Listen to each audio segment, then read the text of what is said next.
Capítulo 33 Inspiração súbita. Autor: Mindil. Tradutor: Blue Spark. Revisor: Loliveira 3. Os escravos estavam ocupados, mas haviam sorrisos em seus rostos. Aqueles sorrisos estavam cheios de esperança de vida, o que os fazia parecer enérgicos, com os dias à frente parecendo promissores. Zhao Hai não pôde deixar de sorrir. Ele caminhou até onde os talos de milho estavam empilhados e colocou a parte dos talos de hoje em cima deles. Zhao Hai não sentia vontade de manter as capacidades dos escravos presas, porque eles eram marcados, e seus destinos tinham sido amarrados junto com os da família Buda. Não havia necessidade de mantê-los no escuro.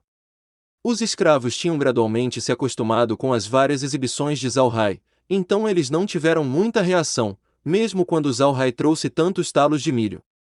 Zhao Hai falou com uma escrava abraçando um monte de talos de milho. Estes podem ser colocados no chão ou fazer fogo, mas lembre-se de não causar um risco de incêndio. Além disso, esses talos ainda têm umidade neles. É melhor secá-los sob o sol antes de usá-los. A escrava e as outras obedeceram, mas não se ajoelharam dessa vez. Parecia que Meg conseguirá se comunicar com eles sem problemas. Na verdade, o palpite de Zhao Hai estava errado. Não foi por causa de Meg.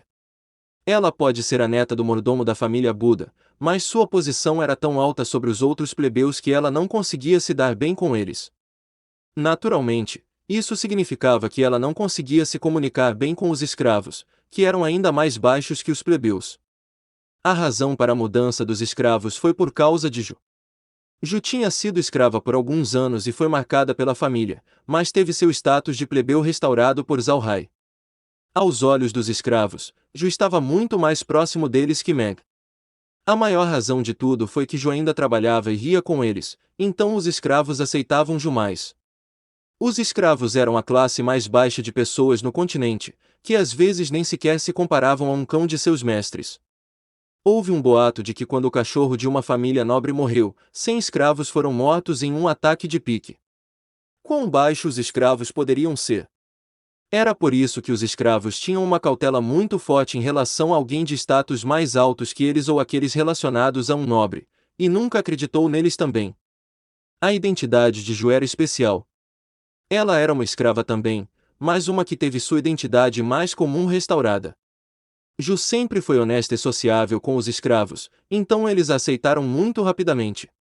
Quando as mulheres se juntam, elas conversam. Até com os escravos era o mesmo. Ju não tinha razão para manter nada deles, então ela falou sobre si mesma. Os escravos ficaram muito surpresos, pois não esperavam que Zhao Hai fosse tão sociável. Ju sabia de Meg que Zhao Hai não gostava que as pessoas se ajoelhassem na frente dele sem razão, então Ju esclareceu isso para os escravos. Com o desempenho recente de Zhao Hai, os escravos baixaram a guarda, de modo que não se ajoelharam mais em sua presença.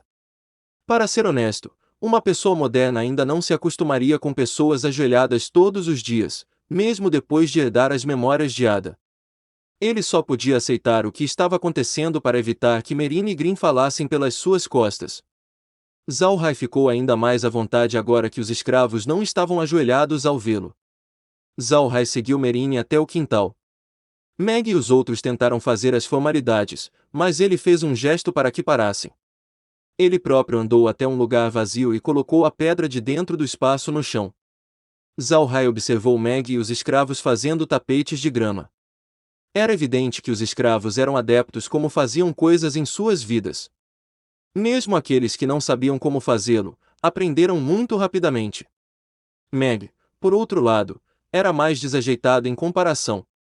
Meg estava no chão, cercada por mais fardos de grama do que cada um dos escravos. As gramas quase a cobriam completamente.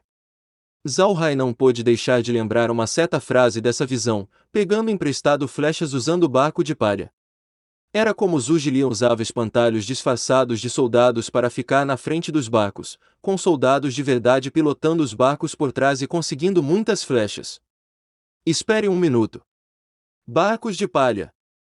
Zhao Hai bateu palmas mais vezes, pois sabia o que usar para fazer os barcos, grama. Ele lembrou que na Terra havia alguém no noticiário que usou grama para fazer um barco para atravessar o Oceano Pacífico.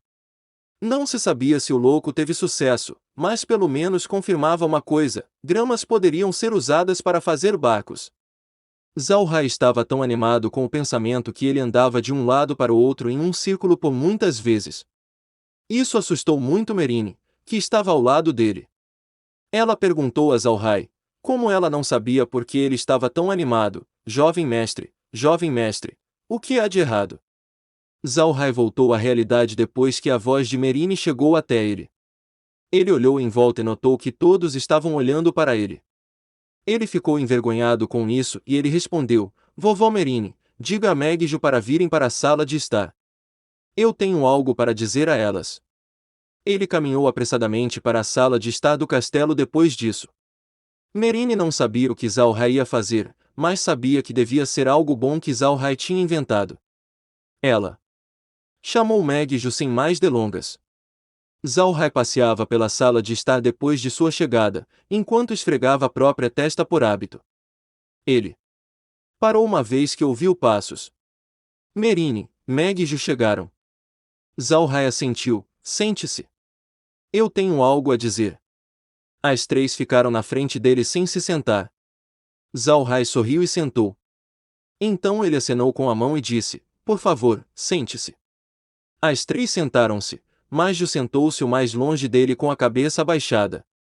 Zhao Hai falou: eu acabei de pensar em uma ideia. O que precisamos agora é de um barco, vovó Merine. Aquela terra no vale precisa ser atendida, mas agora, temos poucos recursos e não podemos fazer um barco. Quando vi Meg fazendo um tapete de grama, ele veio para mim. Podemos usar grama para fazer um barco.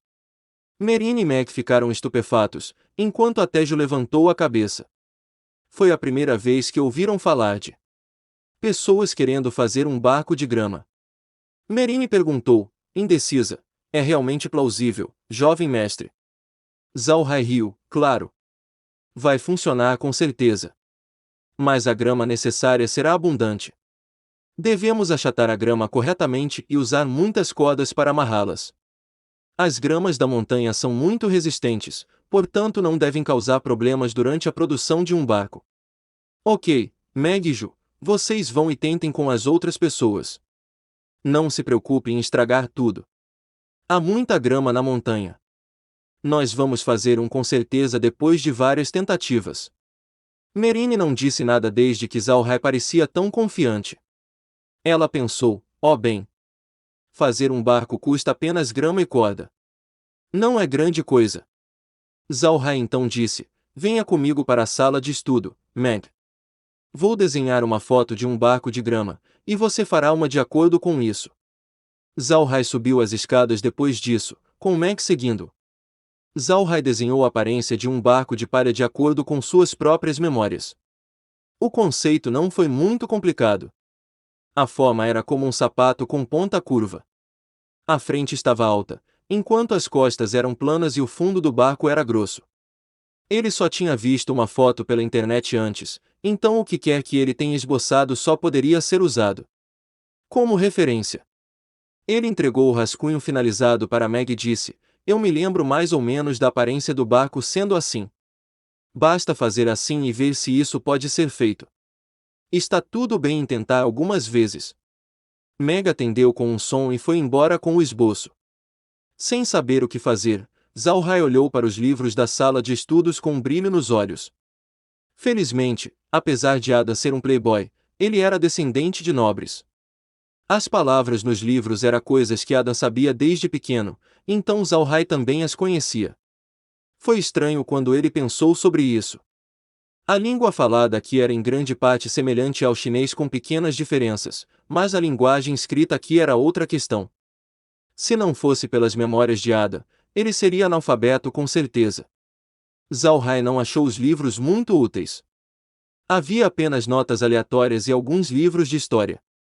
Alguns deles eram obviamente livros militares à primeira vista, e alguns eram relacionados a magias e ki de batalha. Zhao Hai leu um livro de história um pouco, mas logo ficou tonto. Que tipo de livro de história foi esse? É apenas uma mitologia bíblia plana, enquanto as palavras eram obscuras e difíceis de entender. Zhao Hai jogou o livro de história de lado depois de apenas algumas páginas e em seguida, pegou uma nota aleatória. Foi escrito muito bem, um pouco como o diário de viagem de um viajante, com muitos detalhes do estilo de vida do continente e algumas lendas. Isso combinava com o gosto de Zhao Hai, o que o fez ler seriamente. Merine estava confusa que Zhao Hai não havia saído da sala de estudos enquanto Meg já havia saído. Ela chegou à porta da sala e descobriu que a porta não estava fechada. Zhao Hai estava lendo um livro com uma expressão muito séria. E este é o fim do capítulo. Espero que tenha gostado. Não deixe de clicar em gostei, se inscrever, comentar e compartilhar. Isso é muito importante. Nos acompanhe também pelo nosso podcast no Castbox e Spotify. Os links estão na descrição. Um grande abraço e fiquem todos com Deus.